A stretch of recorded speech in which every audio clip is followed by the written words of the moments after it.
Chapter 14, verse 26. Ang tao ay hindi maaaring makapaglingkod sa dalawang Panginoon. Hindi yan makakapaglingkod sa ating Diyos. Ang Panginoon kasi ay nasa pintuan na ng langit upang kuhanin tayong lahat. Kasi yung maglalaban ng mga bansa sa mga bansa at the final war ang maglalaban ang Israel at ang Amerika at ang kalaban ay China.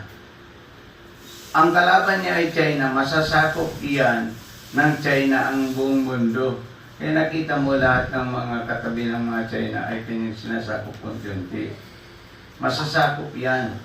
Pag yan ay nasakop, doon magtatatak ng 666. Kaya ang ating Diyos ay nasa pintuan na ng langit at naghihintay na lamang naghudyat ng ang tao ay makarinig lahat. Kaya nga sa internet natin pinapadaan ang pangaral ng salita ng Diyos. Kasi sa oras na tumunog ang trumpeta ng Diyos, yung mga taong tumanggap kay Kristo bilang Panginoon at tagapagligtas ng kanyang buhay, ay maliligtas ito. Tatawagin ng Diyos at kahit ikay patay na, at makikita mo, si Manny Rodin, si Kuya Rolly ay nakita mo ba bumangon sila? Mayroon silang damit na glorified body na yung katawang panlangit at sasalubungin niya ang Diyos. At tayong mga nabubuhay pa, pag tumayo sila, ay tayo ay babaguhin ng Diyos upang salubungin sa alapaap ang Panginoon. Dito, tingnan natin dito yung habang dumarating ang Panginoon ay katulad dito ng pagdating ni Noe. Yung pagdating ni Noe, yung mga tao ay lumalayo siya sa Diyos, unti-unting lumalayo sa Panginoon. Tingnan mo dito sa Lucas chapter 14 verse 26.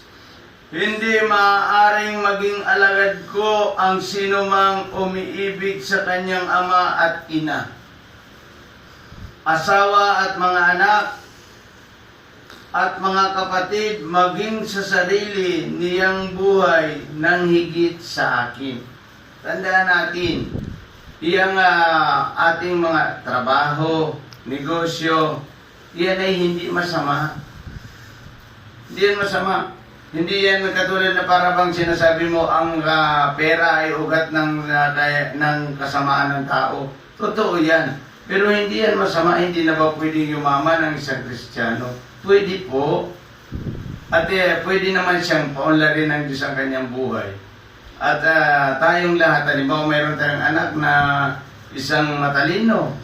Nagkakaroon siya ng mga tinatawag na medalya sa school. Ay proud tayo. Yan ay hinanda ng Diyos, pinagkaloob sa atin ng Panginoon.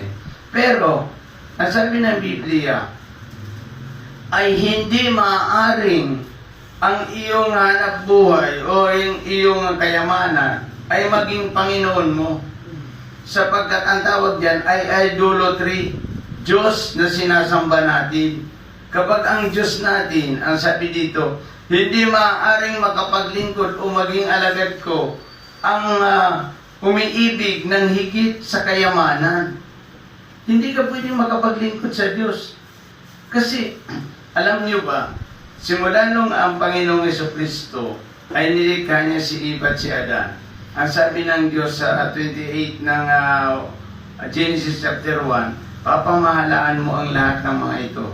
Mga ibon, mga hayop, at lahat ng mga kayamanan dito sa lupa. Subalit, nung si Adan ay nagkasala, ano ang nangyari? Napailalim siya doon sa kapangyarihan ng mga bagay na nasa mundo. Kaya nga sinabi ng 1 John chapter 2 verse 15 na, do not love the world or nor distinguish the world. Whoever loves the world has not the Father in his heart. Kaya kung halimbawa ang mundo ay ibigin mo, maging ang mga bagay na nasa mundo, mawawala sa iyo ang pag-ibig ng Diyos. Kaya nga, may naiwan na mag-asawa o magkasama sa bahay, magkasama sa trabaho, naiwan yung isa. Yung isa ay kinuha ng Diyos. Naiwan na. Doon sa Matthew chapter 24 verse 36 to 42. May naiwan na isang lalaki at isang babae. Nakakaawa tayong lahat kung maiwan tayo sa rapture. Mas maganda na kung tayo ay naghahanap buhay o may kayamanan dito sa lupa, ay dapat followers ito sa atin. Sumusunod dito sa atin at naglilingkod. Halimbawa, yung sasakyan. Mahal mo ang sasakyan. Hindi ka nagsisimba dahil mahal mo, linilinis mo araw ng linggo. Iyan ay mali. Pagsamba yan sa mga bagay na pinapalitan mo ang Diyos. Pero, kung ang sasakyan na yan ay lilinisin mo dahil hindi naman araw ng pagsimba, tama yan. At sa araw ng pagsimba, sisimba ka at yung sasakyan na yan ay gagamitin mo para paglingkuran ng Diyos. Yan ang tama. Ang mga kayamanan mo, trabaho mo, ay ito dapat ay naglilingkod sa Diyos. Kaya sinabi niya dito sa sa Lucas chapter 14 verse 26b, mga kapatid, at maging ang sarili niyang buhay ng higit sa akin.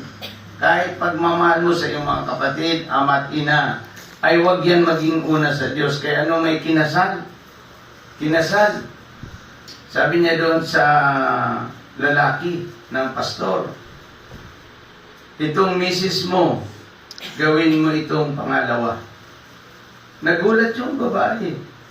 Sabi niya, bakit pangalawa? Mayroon bang unang asawa itong asawa ko? Sabi ng pastor, ay hindi. Dapat una mo ang Diyos. Pangalawa ang asawa mo.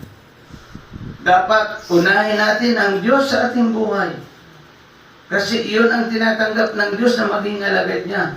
Ano man ang katatayuan natin, unahin natin ang Diyos. Unahin natin. Lalo tayong pagpapalain niya. Alam mo, sabi dito sa Biblia, sa Malakay, kahit anong gawin mo, ang gabi ay gawin mong araw, gawin mong ang gabi gawin mong araw, ang araw ay gawin mong gabi sa pagtatrabaho. Kung hindi ka talaga pagpapalain ng Diyos, ay walang mayayari. Kaya, paglingkuran natin ang Diyos sapagkat nangako ang Diyos na tayo kanyang bibigyan ng biyaya. Salamat na tayo dahil lahat tayo may mga trabaho. Purihin natin ang Panginoong Diyos at pasalamatan.